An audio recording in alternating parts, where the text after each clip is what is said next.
그 나의 본연의 내 마음이 주는 그 신호에 따라서 고통이어도 감수하려는 쪽을 선택하다 보면은 결국에는 이 고통이 점점 없어지고 내가 원하는 삶의 방향을 추구하게 될 수 있다. 핵심은 결국에는 사건이 주는 게 아니라 감정이 주는 거다. 감정에 관심을 가져야 된다.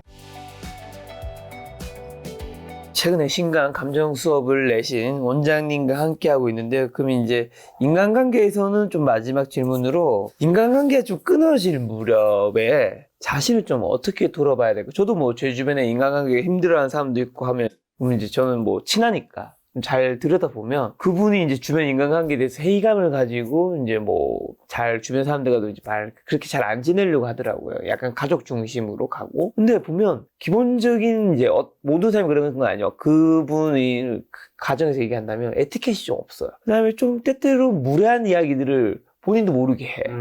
본인이 모르는 것 같아, 둘 다. 모르죠. 네. 근데, 그럼 이제 그게 당연히 이렇게 가면 반작용으로 오는 거잖아요. 그죠. 그로 인해서 자기가 이제 인간관계에 회의감을 가지는 것 같은데, 저는, 애초에 시작의 잘못은 당신에게 있는데, 내가 이걸 뭐 말해줄 수도 없고, 그쵸. 이걸 왜 모를까? 왜 이게 회의감을 가지는 게 주변 사람들이 당신에게 못해서라기보다, 사실 그 시작의 하사를 당신이 먼저 쌌는데, 인간관계 모든 잘못이 뭐 상대한테 있을 때도 있지만 때때로는 나한테도 있을 수 있는 거를 좀 못 돌아보는 사람들도 좀 있더라고요. 그게 결국에는 계속 말씀드리는 감정에 대한 부분입니다. 네. 그분이 만약에 행동이 인간관계에서 자기도 모르게 막 무례해지고 자기 주장 막 세게 하고 다른 사람 존중하지 않고 이런 식으로 됐기 때문에 반작용으로 이제 고립되는 그렇지. 힘듦이라 치면은 그 원인을 당신이 무례한 행동을 했으니까 라고 생각할 수 있거든요. 근데 그거는 원인이 아니에요. 결과지. 행동은 결과고 그 이면에 사실은 그런 분들은 감정이 있어요. 사람을 만날 때 내가 수치심을 굉장히 많이 느껴. 그리고 내가 낮아지는 느낌을 많이 느껴. 그런 감정이 막 올라올 때 이거를 해결하기 위해서는 자기도 모르게 위로 올라가야 돼요. 거만하게 해야 되고 목을 빳빳하게 해야 되고 조금 불편하게 하더라도 자기가 더 이렇게 상대방 우위로 올라가야 되고 이런 거를 막 생각해서 하는 게 아니라 무의식적으로 그렇지. 그런 식으로 자기의 그 감정을 방어하기 위한 기제로 본인도 모르는 거야, 모르는 사실은. 거예요. 방어 기제로서 무례한 행동을 하게 됩니다. 그래서 핵심은 감정인데 그런 분들을 이제 만약에 상담에서 마주하고 만난다 치면은 저는 무슨 작업을 하냐면은 감정을 들어줘요. 감정을 들어주고 하다 보면은 평소에 감정을 항상 억압하고 살다가 감정을 들어주다 보면은 막 얘기하다 보면은 결국에는 내가 반복적으로 항상 경험되는 거는 사람을 만날 때 내가 낮아지는 느낌, 위축된 느낌, 그래서 부끄럽고 수치스럽고 그러니까 상대방이 나를 무시할 것 같고 너무 두렵고 불안하구나 이런 걸 경험해요. 그래서 내가 그렇구나, 이런 경험은 어디서부터 비롯된 감정일까 이런 식으로 계속 탐구하다 보면은 내가 예전부터 학창 시절에 친구들이 나를 모가지고 계속 놀리고 무시하고 그랬던 감정이 쌓였구나, 집에서 어떤 경험들이 쌓였구나 이런 식으로 자기를 제대로 보게 됩니다. 근데 그거는 굉장히 자기를 비난하는 그런 느낌이 아니라 따뜻해지는 느낌이에요. 자기 연민이라고 하거든요. 내가 왜 그랬을까를 이제 시초로 가는 거죠. 그쵸. 내가 왜 이렇게 무례하냐, 나 이게 아니라, 시초로, 나 진짜, 그때는 내가 아무것도 몰랐고, 사실은 조금 그런 게 철없을 때 내가 그랬던 건데, 그 철없다는 것도 사실 내 본연의 감정에 집중할 수 없는 여러 가지 환경들 때문에, 그런 식으로 이제 힘들었지만 힘들다고 말도 못하고 고립되면서 내 안에서 그렇게 애쓰다가 결국에는 이런 식의 행동으로, 일어난 결과였구나. 어떻게 보면 그 당시에 그 감정을 잘 들여다보고 다독여주지 못하니까 이제 나중에 이게 행동으로 그쵸. 그거를 받아들이게 되면 이제 변화가 일어나요. 내가 무례하지 말아야지 해서 일어나는 변화가 아니라, 내가 많이 위축됐고, 소심해지고 내가 낮아지는 경험을 했구나. 공감됩니다. 공감을 해요. 공감을 하다 보면 그 감정의 힘이 약해져요. 왜냐면 그분이 커리어적으로 그렇게 잘 풀리지 않았거든요. 그렇구나. 그래서 그런 것들이 좀 그럴 수 있겠다 생각이 들어요. 그쵸. 그러면은 더 위축되고 그러다 보니까 더 세게 자기도 모르게 이제 하는 거죠. 근데 그러면은 그럴수록 꼬이죠. 그래서 그런 식으로 되면은 이제 있는 그대로 자기를 표현하게 되는 거야. 나 좀 사실 잘 안 풀려서 좀 힘들어. 이런 얘기를 할 수 있는 거예요. 근데 이런 얘기를 자기도 힘드니까 못하고 억압되고 하다 보니까 막 세게 나가고. 너가 나한테 그렇게 똑바로 하고 있는 거는 너가 지금 잘 나간다고 날 무시하는 거냐? 특히 김 작가님은 잘 나가시니까 그런 식으로 느낄 수 있어요. 감정이라는 거예요, 핵심은. 우리 원장님에게 아주 큰 거 배우네. 어떤 분의 어떤 행동에 왜 이분이 이런 행동을 할까 그 감정을 조금 다시 살펴볼 수 있는 콘텐츠가 될 것 같아요. 이거는 탓하는 방향이 아닙니다. 그렇죠. 공감하는 방향이에요. 자기도 공감하고 남도 공감하고. 그렇습니다. 자, 그럼 이제 정신과 전문의 정우영 원장님과 우울증에 대한 이야기를 한번 좀 파고 들어가 보려고 합니다. 제 전문 영역이기도 합니다. 저도 굉장히 이 분야를 많이 공부했었고, 직접 타이어에서든지 자이어에서든지 잘 모르겠지만 경험도 했고 잘 나왔는데, 자, 우울증 걸리시는 분들 요즘 많죠. 왜 걸리고 몸이 보내는 우울증 신호 뭐가 있을까요? 우선은 말씀드리고 싶은 게 우울증은 엄청나게 다양하다. 정신과 질환이라고 할 수도 있고 뭐 이런 여러 가지 다양하게 있겠지만 그 중에서 우울증만큼 이 스펙트럼이 넓은 게 없어요. 그래서 아마 경험을 해보셨을 거예요. 내가 경험한 우울증과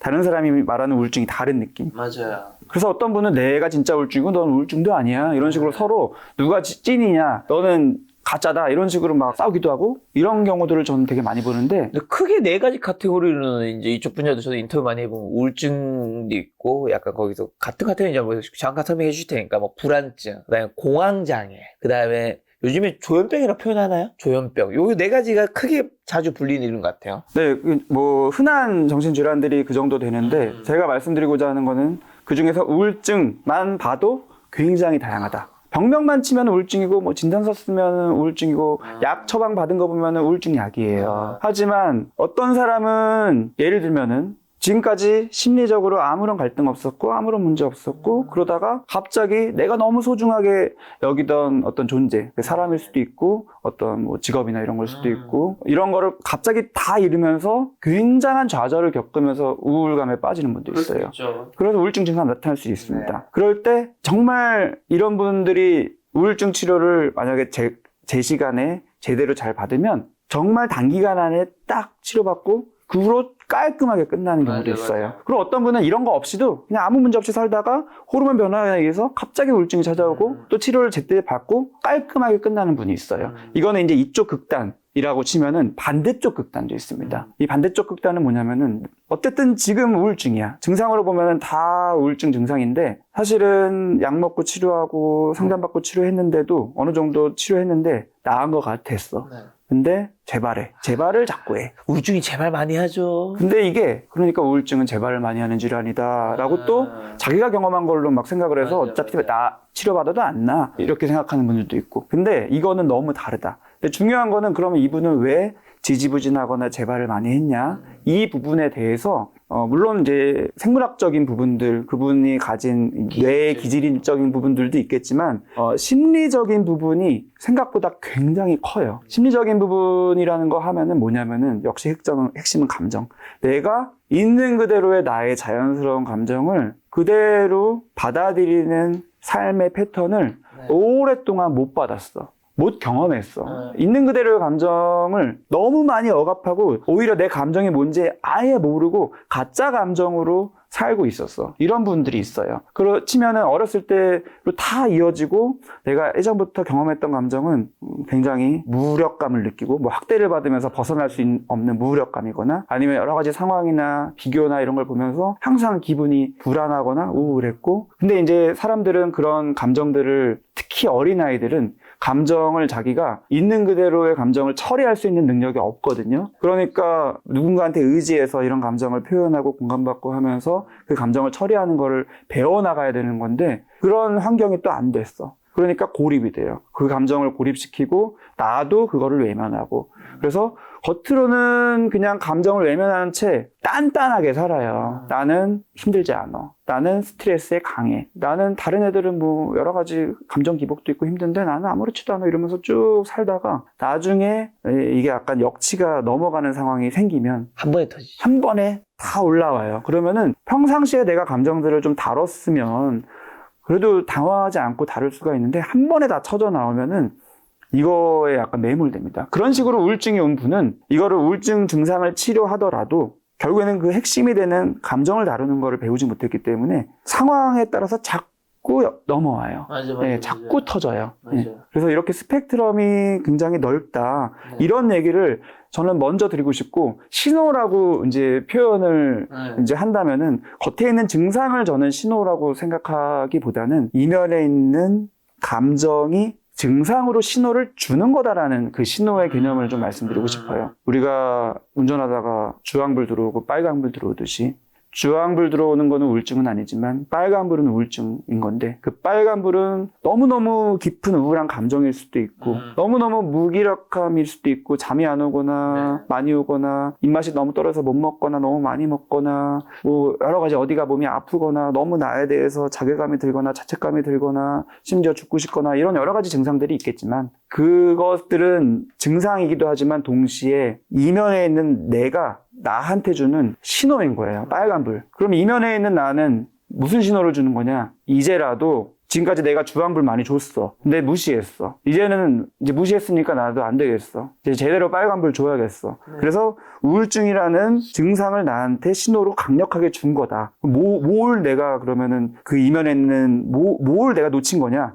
바로 감정인 거예요. 내가 살아 숨쉬는 날 것 그대로의 내 본연의 감정을 지난 삶에서 너무 그동안 억압했고 힘들었고 그러면서 나도 사실은 불만족스러웠고 좀 행복하지 않았고 근데 그래도 살아야 되니까 나를 억지로 채찍질하면서 기준을 초점을 다른 사람한테 맞추면서 다른 사람에게 인정받으려고 애쓰고 사랑받으려고 애쓰고 그런 식으로 살았지만 그러면 그럴수록 이 채워지지 않는 공허함이 있었고 근데 이 공허함조차도 내가 또 억압하고 외면하기 때문에 내가 느낄 수 없었고 나도 모르게 그냥 무의식적으로 계속 그렇게 달리는 삶을 살았는데 사실은 이거는 내가 만족스럽지 않았어. 이런 현타 같은 게 사실은 있는 거예요.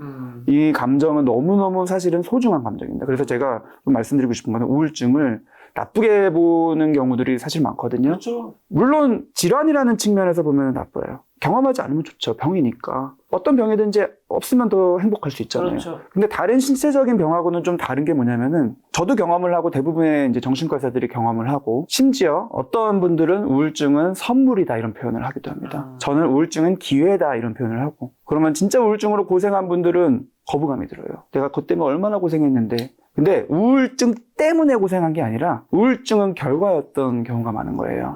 사실은 내가 그 전에 이미 감정적인 고생을 살면서 너무 많이 했어.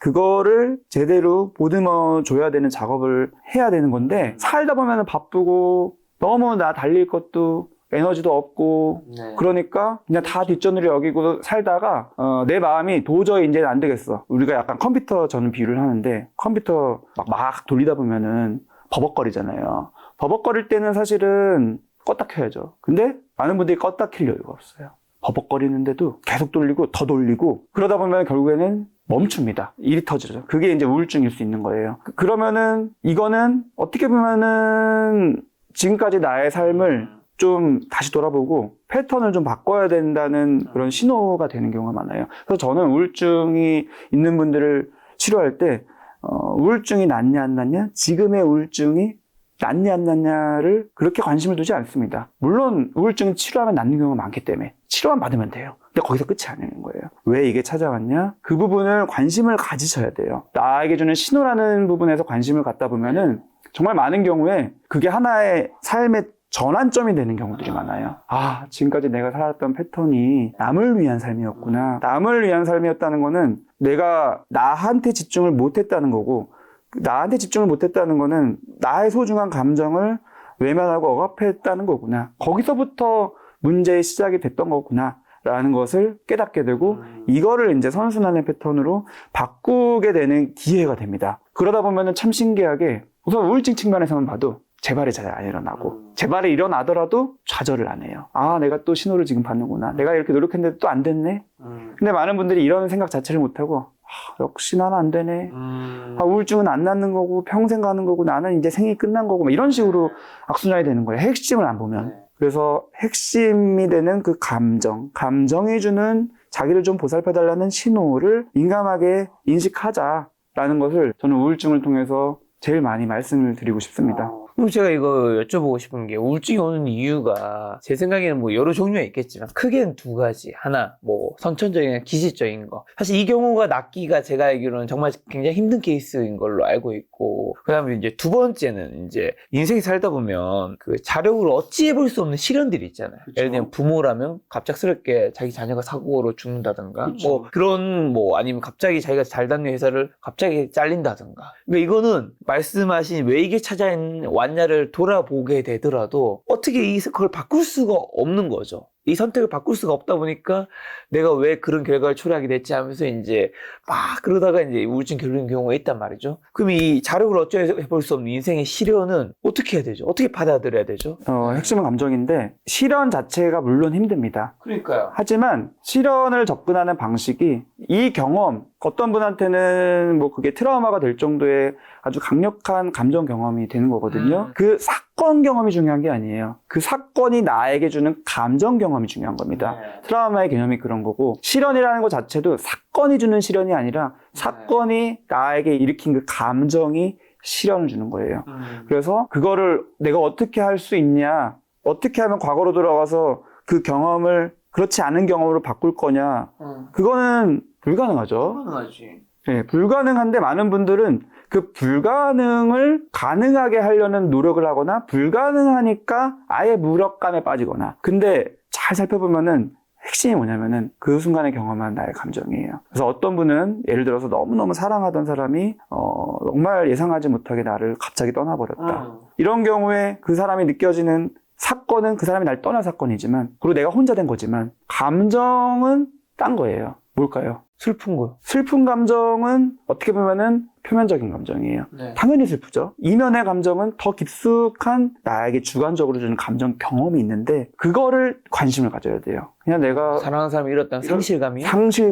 상실감이라는 것도 상실감, 뭐 잃었다. 상실감이라는 것도 하나의 감정인데, 상실감이 있으려면은 그 전에 사랑했다라는 감정이 있는 거고. 그렇죠. 사랑했다라는 거는 그냥 뭐 러브 뭐 이런 것만 있는 게 아니라 아까 말씀드린 인간의 본성, 본능, 연결된 느낌, 친밀감, 유대감, 애착, 애정 이런 거를 굉장히 강하게 느끼면서 거기서부터 깊숙한 만족감도 경험했었고, 유대감, 친밀감, 그 다음에 지지받는 느낌, 그 다음에 세상에 대한 신뢰, 안전한 느낌 이런 거를 경험하면서 내가 의지할 수 있었고, 막 이런 식으로 굉장히 많은 감정들이 시간과 상관없이 있는 거예요, 같이. 근데 그게 이제 나를 떠나면서 이 모든 감정들이 다 같이 무너지는 거죠.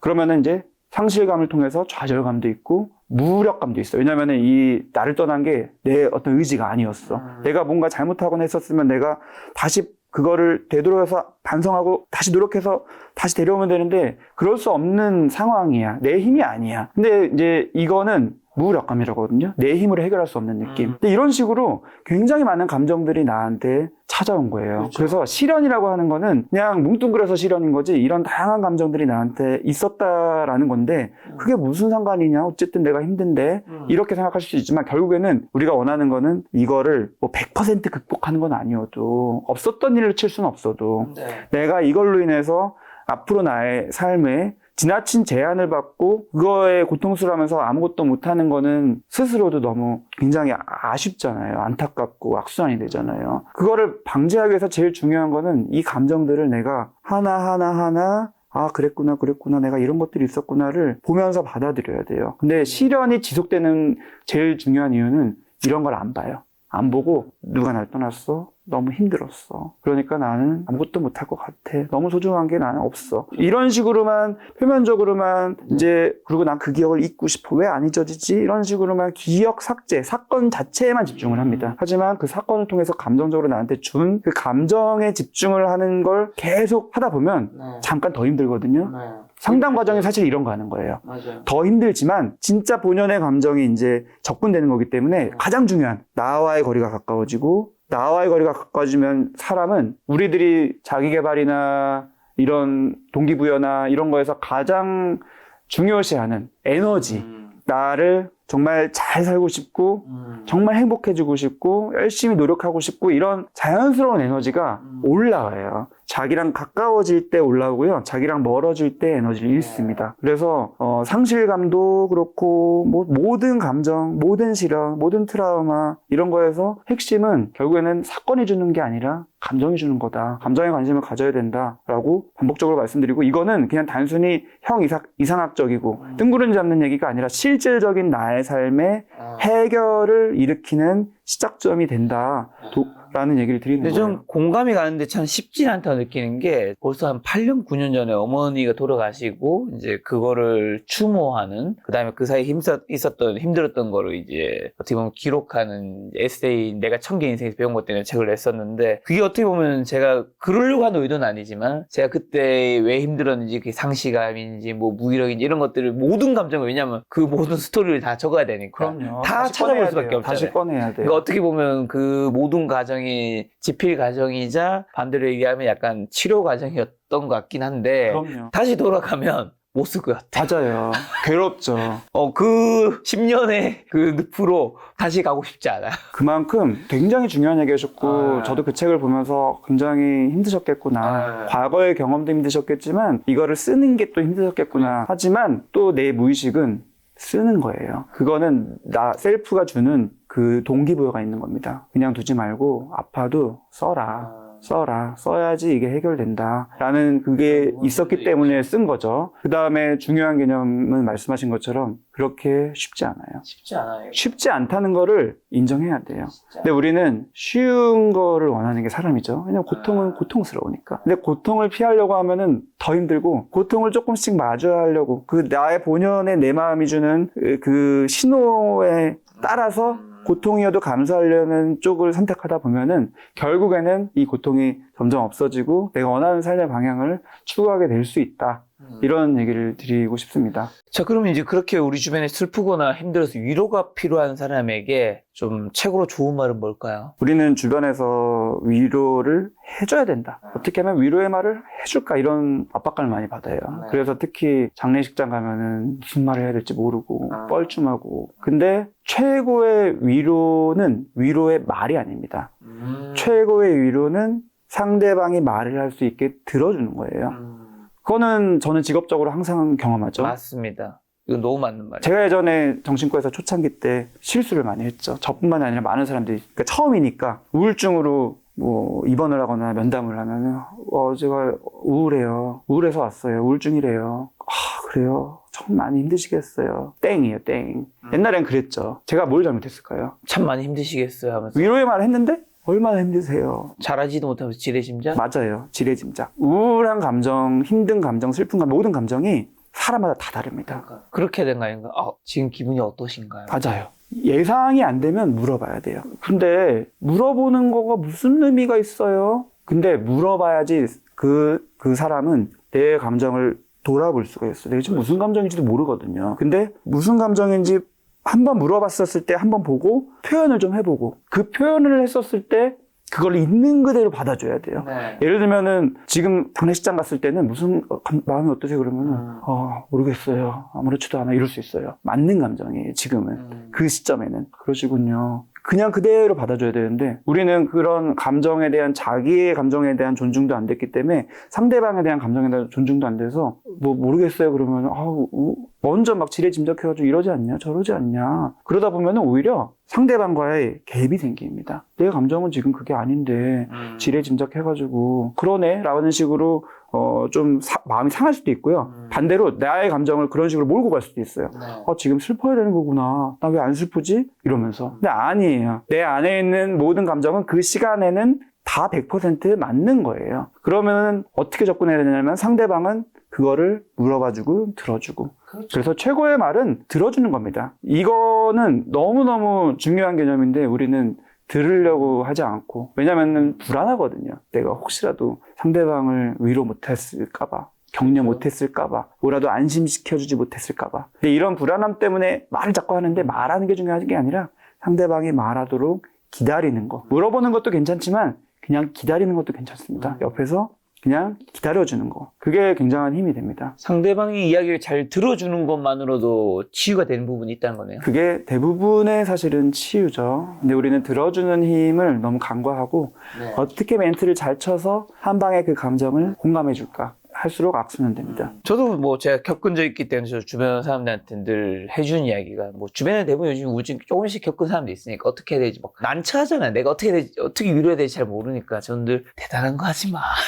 뭔가 너가 뭐 정신과 선생님도 아니고 그리고 정말 정신과 선생님 한 번에 그분들 못 고쳐. 맞아요. 그렇기 때문에 너가 할 수 있는 거는 그냥 일단 함께 시간을 보내줘. 함께 있는 거, 옆에 함께 있는 있는 거, 그다음에 관심을 가지고 그 사람의 상처를 물어봐줘. 맞아요. 그리고 그걸 잘 들어줘. 관심과 경청. 그리고 그 우울증에 겪은 사람들이나 뭐 공황장애나 뭐 좀 더 심한 뭐 조현병 이런 분들은 그런 걱정을 할 거야. 얘가 날 이상한 사람 보지 않을까. 그렇기 때문에 너가 필요할 때 언제든지 나한테 연락해. 내가 갈게라고. 이런 말이 그렇다고 해서 맨날 연락하지 않을 거야. 정상이라면. 이런 말 자체가 그 사람에게 굉장한 위로가 돼. 라고 하거든요. 굉장히 실질적인 제일 중요한 네. 조언을 해주시는 것 같아요. 네. 자, 그럼 마지막으로 우울증 예방 및 극복을 한번 핵심 요약만 한번 해주신다면요? 핵심은 감정입니다. 그래서 내 감정을 숨쉬듯이 놓치지 않는지를 스스로 항상 살펴보는 게 우울증 예방이 되고요.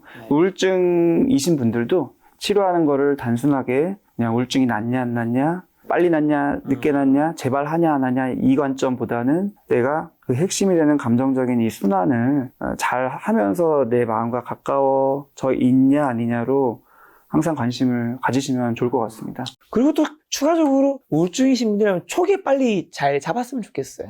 이게 모든 병이 진전 있게 돼버리면 낫는 게 힘든 게 맞죠, 우울증도. 정말 중요한 얘기 해주셔서 딱 한마디만 드리면요. 우울증인 분들이 제일 많이 하는 질문이자 고민이 뭐냐면 내가 우울증 맞나? 살면 이 정도 스트레스 다 받는 거 아니냐? 이 정도 우울한 건 누구나 있는 거 아니냐? 실제로 진료실 와서도 제일 많이 해요. 제가 이 정도 상황에서 이런 거는 그냥 누구나 그런 건데 제가 유난 떠는 거 아닌가요? 아니에요. 내가 우울증인가 아니냐 하면 우울증일 가능성이 많습니다. 점검을 꼭 받아보시고 치료를 받으시는 거 당연히 제일 우선으로 권유드립니다. 자, 원장님과 오늘 정신과에서 정우의 감정 수업에 관한 제 이야기 나누면서 우울증과 인간관계에 대한 이야기도 여쭤봤는데 저희 시청자분들에게 마지막으로 요즘에 감정 때문에 힘들어하시는 분들 많죠. 여기 부제처럼 어쩌다 내 마음도 모르는 어른이 되어버린 걸까라는 말이 굉장히 공감이 가는데 개인적으로 하시고 싶은 말씀 있다면요? 네, 나의 감정이 삐지지 않게 좀 잘 보듬어 주시는 여러분 되셨으면 좋겠고요. 저도 그 노력을 엄청나게 하지만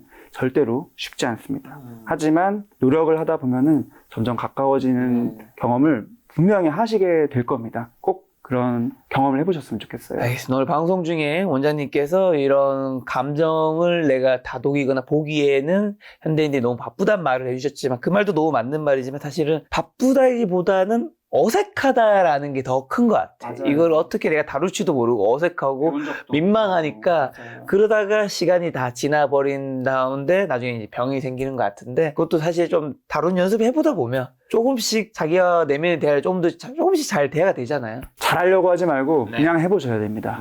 여러분들의 감정이 오늘 하루라도 조금이라도 좀 행복했으면 좋겠다는 생각 들었습니다. 오늘 만난 손님은 정유월 원장님이었습니다. 지금까지 여러분 소중한 시간 함께 해주셔서 정말 감사합니다. 오늘도 김 작가였습니다. 고생 많으셨습니다. 고생하셨습니다. 감사합니다.